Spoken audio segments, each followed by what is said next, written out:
Hello, ഇന്നത്തെ കഥയിലേക്ക് എല്ലാവർക്കും സ്വാഗതം. അങ്ങനെ രാധികയുടെ വാക്കുകളാണ് അവർ ഓരോരുത്തരും കേട്ടുകൊണ്ടിരിക്കുന്നത്.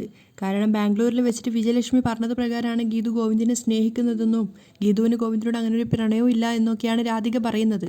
ആ സമയത്ത് രേഖക്കൊക്കെ ഭയങ്കര സങ്കടം തോന്നുന്നുണ്ട് രാധികയുടെ സംസാരം കേൾക്കുമ്പോൾ. അപ്പോൾ പ്രിയ ചോദിക്കുകയാണ്, രേഖ ചേച്ചി ഇപ്പോഴും ഗീതു ചേച്ചിയുടെ മനസ്സിൽ ഏട്ടനോട് ആ പഴയ സ്നേഹമുണ്ടോ?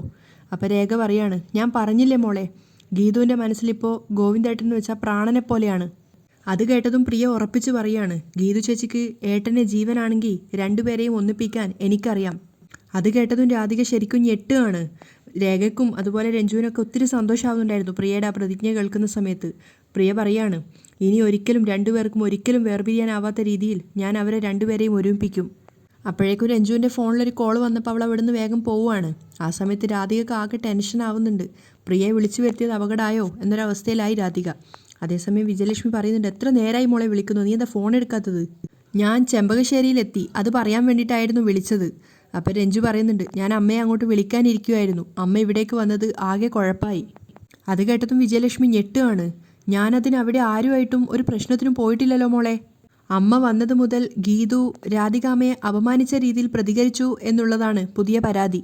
അത് കേട്ടതും വിജയലക്ഷ്മിക്ക് ആകെ ടെൻഷനാവുകയാണ്.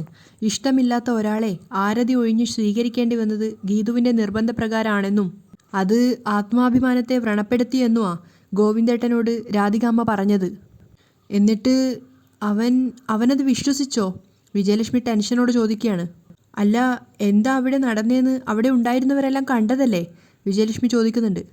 അപ്പം രഞ്ജു പറയാണ്, അതൊന്നും ഇനി പറഞ്ഞിട്ട് കാര്യമില്ല, സംഭവിക്കാനുള്ളതൊക്കെ സംഭവിച്ചു. എന്ത് സംഭവിച്ചു എന്ന് അവരാകെ ടെൻഷനാവുകയാണ്.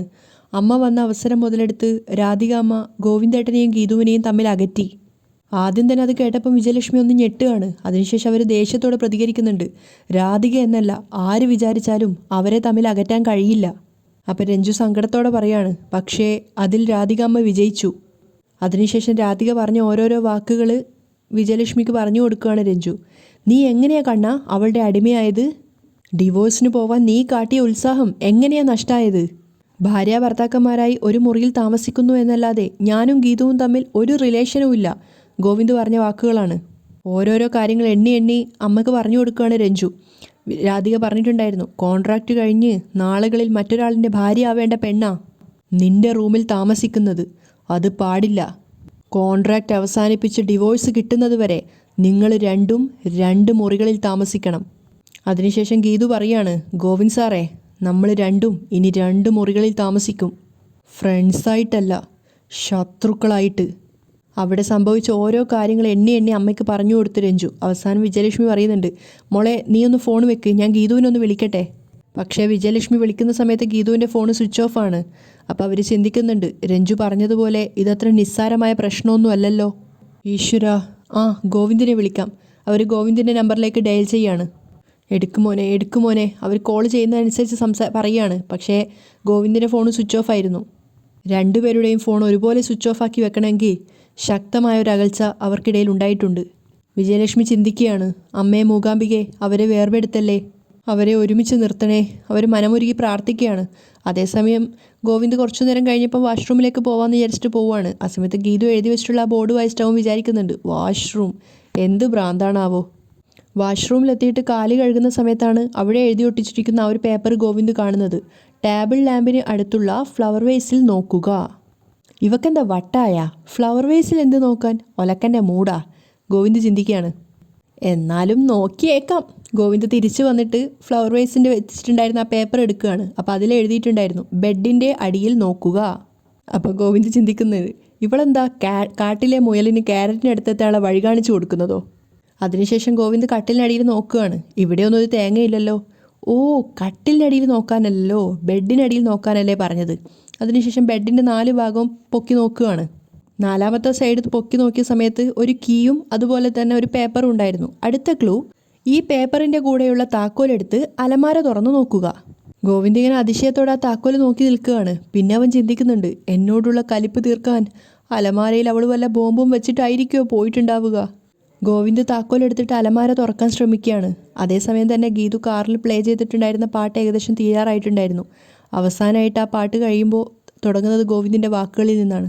നിന്നെ ഞാൻ എന്താണ് വിളിക്കേണ്ടത്? ഗീതു കാറ് സൈഡൊതുക്കുകയാണ് പെട്ടെന്ന് ഗോവിന്ദിൻ്റെ ശബ്ദം കേട്ട സമയത്ത്. അതേസമയം ഗോവിന്ദ് അലമാര തുറന്നപ്പം ഒരു ടെഡ്ഡി ബെയറിൻ്റെ അടുത്തായിട്ട് ഒരു പേപ്പർ വെച്ചിട്ടുണ്ടായിരുന്നു, ഒരു ചെറിയൊരു പൊതി. അവൻ സന്തോഷത്തോടെ ആ കവർ എടുത്ത് നോക്കുകയാണ്. അപ്പോൾ അതിനകത്ത് ചെറുതായിട്ടൊരു ഡെക്കറേറ്റ് ചെയ്തിട്ടുണ്ടായിരുന്ന ഒരു കാർഡാണ് ഉണ്ടായിരുന്നത്. അപ്പോൾ അതിൻ്റെ ഫ്രണ്ടിലായിട്ട് എഴുതി വെച്ചിട്ടുണ്ടായിരുന്നു, ഇത് ഫൈനൽ ക്ലൂ, അകത്തുള്ള കത്ത് വായിക്കുക. അപ്പോൾ ഗോവിന്ദ് നോക്കുന്ന സമയത്ത് അതിനകത്തൊരു കത്തുണ്ടായിരുന്നു. അപ്പോൾ ഗോവിന്ദ് പ്രണയത്തോടെ ആ കത്തെടുക്കുകയാണ്. അതിനകത്ത് ഫസ്റ്റ് പേജിൽ എഴുതിയിട്ടുണ്ടായിരുന്നു, ഏറെ പ്രിയപ്പെട്ട കള്ളക്കണ്ണ. ഗോവിന്ദിന് ഭയങ്കര അതിശയായിട്ടാണ് തോന്നുന്നത്. അതേസമയം ഗീതു കേൾക്കുന്ന വോയിസ്, നിന്നെ എന്ത് വിളിക്കണമെന്ന് അറിയണമെങ്കിൽ ആദ്യം നീ എനിക്ക് ആരാണെന്ന് അറിയണം. അത് കേൾക്കുന്ന സമയത്ത് ഗീതുവിനും അത്രയും നേരം ഉണ്ടായിരുന്ന ആ ഒരു മാനസികാവസ്ഥ മാറി ഉള്ളിൽ സന്തോഷം നിറയാണ്. അപ്പോൾ ഗോവിന്ദ് ചോദിക്കുന്നുണ്ട്, ആരാണ് നീ? കഴിഞ്ഞ കുറേ കാലമായി ആ ചോദ്യത്തിനുള്ള ഉത്തരം തേടുകയായിരുന്നു. ഒരിക്കലും ഒരു തരത്തിലും ഒരു പെൺകുട്ടിയുമായി ഒരു റിലേഷനും ആഗ്രഹിക്കാത്തൊരു വ്യക്തിയായിരുന്നു ഗോവിന്ദ് മാധവ്. ആ എനിക്ക് നീ ഇപ്പോൾ ആരാ പെണ്ണേ? അത് കേട്ടപ്പം ഗീതു മനസ്സിൽ ചിന്തിക്കുന്നുണ്ട്, ഇതിനുള്ള മറുപടി ഞാൻ നമ്മുടെ റൂമിൽ ഒരുക്കി വെച്ചിട്ടുണ്ട്. കണ്ണേട്ടൻ അത് കാണും. ആ സമയത്ത് ഗോവിന്ദ് ഗീതുവിൻ്റെ കത്ത് വായിക്കുകയാണ്. തികച്ചും യാദൃശ്ചികമായിട്ടാണ് നമ്മൾ പരിചയപ്പെട്ടത്. ഒരു മുതിർന്ന നല്ല മനുഷ്യനോട് അയാളുടെ മനസ്സിലെ നന്മയെയും പ്രവൃത്തികളെയും തിരിച്ചറിഞ്ഞു തോന്നിയ ബഹുമാനം. എന്നാൽ നമ്മുടെ കുടുംബങ്ങളിലുള്ള ശത്രുത തിരിച്ചറിഞ്ഞ നിമിഷം മുതൽ എനിക്കത് പേടി തോന്നി. പേടി കാരണം ഞാനതെൻ്റെ മനസ്സിലടക്കി. എങ്കിലും എൻ്റെ അച്ഛൻ കാരണം കുടുംബം തകർന്ന ഒരു മനുഷ്യനോടും അദ്ദേഹത്തിൻ്റെ മകനോടും എനിക്ക് എന്തോ ഒരു അടുപ്പം മനസ്സിൽ തോന്നിയിരുന്നു. ഇവളെന്താ ഉദ്ദേശിക്കുന്നതെന്ന് ഗോവിന്ദിന് മനസ്സിലാവുന്നുണ്ടായിരുന്നില്ല. അപ്പോൾ ഗീതുവിൻ്റെ അടുത്ത വാക്കുകൾ, ഒരിക്കലും അത് സിമ്പതി അല്ലെന്ന് ഞാനിപ്പോൾ തിരിച്ചറിയുന്നു. അതിനുശേഷം ഗോവിന്ദ് ആ കത്തൊരു പ്രണയത്തോടെയാണ് വായിച്ചത്. ഇങ്ങനെയൊക്കെ സംഭവിക്കണമെന്ന് ദൈവം നേരത്തെ തീരുമാനിച്ചു വെച്ചിട്ടുണ്ടാവും. വിധി ഏതൊക്കെയോ വഴികളിലൂടെ കറക്കിവിട്ട് അവസാനം ഒരുമിച്ചായ രണ്ട് പമ്പരങ്ങളാണ് നമ്മൾ, അല്ലേ കണ്ണേട്ടാ? അതേസമയം ഗോവിന്ദിൻ്റെ വാക്കുകൾ കേൾക്കുകയാണ് ഗീതു കാറിലിരുന്ന്. പ്രിയയും വിനോദുമായുള്ള വിവാഹം നടക്കാൻ ഞാൻ നിന്നെ വിവാഹം കഴിക്കണമെന്ന് നിൻ്റെ അച്ഛൻ വാശി പിടിച്ചു. അങ്ങനെ നമ്മൾ തമ്മിലുണ്ടാക്കിയൊരു കോൺട്രാക്റ്റിൻ്റെ ഭാഗമായിട്ടാണ് നിൻ്റെ കഴുത്തിലുള്ള താലിച്ചരടിൽ നമ്മൾ ഒരുമിച്ചത്. ആ സമയത്ത് ഗീതു അവളുടെ കഴുത്തിൽ അണിഞ്ഞിട്ടുണ്ടായിരുന്ന താലി എടുത്തു നോക്കി പുഞ്ചിരിക്കുകയാണ്. ജീവിതത്തിൽ ഇന്ന് വരെ തുറക്കാത്തൊരു ലോകം, പരസ്പരം ഇണങ്ങിയും പിണങ്ങിയും നമ്മളങ്ങനെ സുഹൃത്തുക്കളായി. നീയുമായുള്ള സൗഹൃദം എനിക്ക് പുതിയൊരു അനുഭവമായിരുന്നു. ജീവിതത്തിൽ അന്നുവരെ തുറക്കാത്തൊരു ലോകം എനിക്ക് മുന്നിൽ അന്ന് താനേ തുറന്നു. ഒരു മുതിർന്ന പെൺകുട്ടിയുടെ കൊച്ചു കൊച്ചു വാശികളും ആശകളും നിരാശകളും, ഒരു വഴക്കാളി പെണ്ണിൻ്റെ ഇഷ്ടങ്ങളും അനിഷ്ടങ്ങളും, ആത്മാഭിമാനമുള്ള സ്ത്രീയുടെ വലിയ സ്വപ്നങ്ങളും ലക്ഷ്യങ്ങളും നിശ്ചയദാർഢ്യവും ഒക്കെ എനിക്ക് പുതുമയായിരുന്നു. അതൊക്കെ കേൾക്കുന്ന സമയത്ത് ഗീതുവിന് അഭിമാനവും അതുപോലെ തന്നെ ഗോവിന്ദിനോട് വല്ലാത്തൊരു ഇഷ്ടവും തോന്നുന്നുണ്ടായിരുന്നു. എല്ലാം ഞാൻ ആസ്വദിച്ചു. അറക്കൽ ഗോവിന്ദ് മാധവ് ഒരു ടൈം മെഷീനിൽ കയറിയതുപോലെ കുറേ പിന്നോട്ട് പോയി. ശരിക്കും ഞാനൊരു കൗമാരക്കാരനായി. എല്ലാം നീ വന്നതിന് ശേഷമായിരുന്നു. എന്നെ നീ അക്ഷരാർത്ഥത്തിൽ പുതുക്കി പണിത് ഗീതു. ഗീതുവിൻ്റെ കണ്ണുകൾ നിറയുകയാണ്. അതേസമയം ഗോവിന്ദ് കത്തിൻ്റെ ബാക്കി വായിക്കുന്നുണ്ട്. ആദ്യം കണ്ണേട്ടനോട് തോന്നിയ ബഹുമാനം വിവാഹം കഴിഞ്ഞതോടെ സൗഹൃദമായി മാറി. കണ്ണേട്ടൻ എന്നെ വലിയ സ്വപ്നങ്ങൾ കാണാൻ പഠിപ്പിച്ചു. ഓഫീസിൻ്റെ ചുമതലകൾ ഏൽപ്പിച്ചു. എൻ്റെ ഉള്ളിൽ ഞാൻ പോലും അറിയാതിരുന്ന കഴിവുകൾ പുറത്തു കൊണ്ടുവന്നു. പിന്നെ എല്ലാം കൊണ്ടും ഒറ്റപ്പെട്ടു പോയി എന്ന് കരുതിയ സന്ദർഭത്തിൽ എൻ്റെ ജീവിതത്തിലും വന്നു. അന്ന് കണ്ണേട്ടൻ്റെ ആരുമല്ലാതിരുന്ന ഈ പെണ്ണിനോട് കാട്ടിയ കരുതൽ കണ്ടപ്പോൾ, അനുഭവിച്ചപ്പോൾ സ്നേഹത്തെക്കാളേറെ ഒരുതരം ഭക്തിയാണ് എന്നിൽ വളർന്നത്.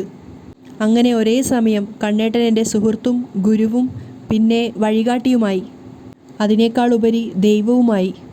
അതേസമയം ഗീതു ഗോവിന്ദിൻ്റെ വോയിസ് ബാക്കി കേൾക്കുകയാണ്. നമ്മൾ ഒരുമിച്ചുള്ള ജീവിതത്തിൽ, ദാമ്പത്യ നാളുകളിൽ, എവിടെയോ വെച്ച് എപ്പോഴോ ഞാൻ നിന്നെ വല്ലാതെ സ്നേഹിച്ചു തുടങ്ങി. അത് കേൾക്കുന്ന സമയത്ത് ഗീതുവിൻ്റെ ഉള്ളിങ്ങനെ പെടക്കുകയാണ്. അപ്പോൾ ഗോവിന്ദ് പറയുന്നുണ്ട്, എനിക്ക് നിന്നോട് തോന്നിയ സ്നേഹം എത്തരത്തിലുള്ളതാണ്? ആ ഫീലിങ്സിൻ്റെ പേരെന്താണ്? ഞാൻ ഒരുപാട് ആലോചിച്ചു, ഉത്തരം കിട്ടിയില്ല. പിന്നെ ആ വികാരത്തിന് ഒരു പേരിട്ട് ചെറുതാക്കണ്ട എന്ന് ഞാനും അങ്ങ് തീരുമാനിച്ചു. എങ്കിലും ഒരു കാര്യം എനിക്ക് ഉറപ്പായിരുന്നു, എൻ്റെ സ്നേഹം ആരോരുമില്ലാത്തൊരു പെണ്ണിനോട് തോന്നുന്ന കരുണയല്ല. കാരണം നീ കിഷോറിനെ തേടി ബാംഗ്ലൂരിലേക്ക് പോകുന്നതിന് മുമ്പ് തന്നെ നിന്നോടുള്ള എൻ്റെ സ്നേഹം ആരംഭിച്ചിരുന്നു. അത് കേട്ടതും ഗീതുവിന് സങ്കടം സഹിക്കാൻ പറ്റുന്നുണ്ടായിരുന്നില്ല. കാരണം അവൾ അതൊരിക്കലും എക്സ്പെക്റ്റ് ചെയ്തിട്ടുണ്ടായിരുന്നില്ല. അവൾ തളർന്നിരുന്നു പോവാണ് ഗോവിന്ദിൻ്റെ ആ വാക്കുകൾ കേട്ട സമയത്ത്. ആ സമയത്ത് ഗോവിന്ദ് ബാക്കി പറയുന്നുണ്ട്, നെഞ്ച് പൊളിയുന്ന വേദനയോടെ നിന്നെ കിഷോറിനൊപ്പം ചേർത്ത് വെക്കാൻ നിൻ്റെ കൂടെ ബാംഗ്ലൂരിലേക്ക് വരുമ്പോൾ ശരിക്കും എനിക്ക് തോന്നി, നിന്നോടുള്ള എൻ്റെ പ്രണയം ഏകപക്ഷീയമായ പ്രണയമാണെന്ന്. ഒരിക്കലും തിരിച്ചു കിട്ടാത്ത പ്രണയം. ഗീതുവിൻ്റെ കണ്ണുകൾ നിറയുന്നുണ്ടായിരുന്നു. ആ സമയത്ത് അവളുടെ മനസ്സിൽ ആ ബാംഗ്ലൂരിലുള്ള ദിവസങ്ങൾ ഓർമ്മയിലേക്ക് വരികയാണ്. കിഷോറിനൊപ്പം പോകാൻ വേണ്ടിയിട്ട് ഇറങ്ങി തിരിച്ച ദിവസങ്ങൾ. ശേഷം വീണ്ടും ഗോവിന്ദിൻ്റെ വാക്കുകൾ. പിന്നീട് എനിക്ക് മനസ്സിലായി, അതൊരിക്കലും പ്രണയമാവില്ല. മറ്റെന്തോ ഒരു ഫീൽ. ഒരുപാട് ജന്മങ്ങളായി കൂടെയുള്ള ഒരാൾ വഴിപിരിഞ്ഞു പോകുന്നത് പോലെ ഉള്ളിലൊരു വിങ്ങൽ. ഗീതുവിൻ്റെ കണ്ണുകൾ നിറഞ്ഞൊഴുകുകയാണ്. മനോഹരമായ ആ വികാരത്തെ ഞാൻ മനസ്സിൽ തന്നെ കുഴിച്ചു മൂടി. ഗീതുവിന് കരയണോ ചിരിക്കണോ എന്ന് പോലും മനസ്സിലാവുന്നുണ്ടായിരുന്നില്ല. അതേസമയം ഗോവിന്ദ് ബാക്കിയുള്ള കത്തിലെ ബാക്കി വരികൾ വായിക്കുകയാണ്. ബാംഗ്ലൂരിൽ എൻ്റെ ജീവിതത്തിലെ ഏറ്റവും മോശം നാളുകളിലൂടെ ഞാൻ കടന്നു പോകുമ്പോൾ എന്നെ ചേർത്ത് നിർത്തിയത് കണ്ണേട്ടനാണ്. ആ ബലത്തിൽ ഞാൻ തിരിച്ചു വന്നത് നാട്ടിലേക്കായിരുന്നില്ല, എനിക്ക് നഷ്ടപ്പെട്ടു എന്ന് ഞാൻ കരുതിയ എൻ്റെ ജീവിതത്തിലേക്കായിരുന്നു. വാശിയോടെ പൊരുതാൻ കണ്ണേട്ടൻ എന്നെ പഠിപ്പിച്ചു. ഞാൻ ജയിക്കുന്നത് കണ്ട് മാറി നിന്ന് ആസ്വദിച്ചു. രാധികാമ്മയെ കളിയാക്കാനാണ് ഞാൻ കണ്ണേട്ടൻ എന്ന് വിളിച്ചു തുടങ്ങിയത്. പക്ഷേ കണ്ണേട്ടൻ്റെ ജീവൻ ആപത്തുണ്ടാവുമ്പോൾ എൻ്റെ ഈ ജന്മം കൊണ്ട് കണ്ണേട്ടന് രക്ഷയുണ്ടാവട്ടെ എന്ന് കരുതി മരിക്കാൻ വരെ തയ്യാറായതാ ഞാൻ. ഞാൻ പിന്നെ കണ്ണേട്ടൻ എന്ന സ്വപ്നത്തിന് വേണ്ടി ജീവിച്ചു തുടങ്ങി. അതോടെ ഞാൻ മനസ്സുകൊണ്ട് എന്നെന്നും കണ്ണേട്ടൻ്റെ സ്വന്തമായി. ആ വരി വായിച്ചപ്പോൾ ശരിക്കും ഗോവിന്ദിന് സ്വർഗം കിട്ടിയൊരു സന്തോഷമാണ് തോന്നുന്നത്. അവൻ ആ കത്ത് നെഞ്ചോട് ചേർത്ത് വെച്ച് സന്തോഷം കൊണ്ട് ചിരിച്ചു പോവാണ്.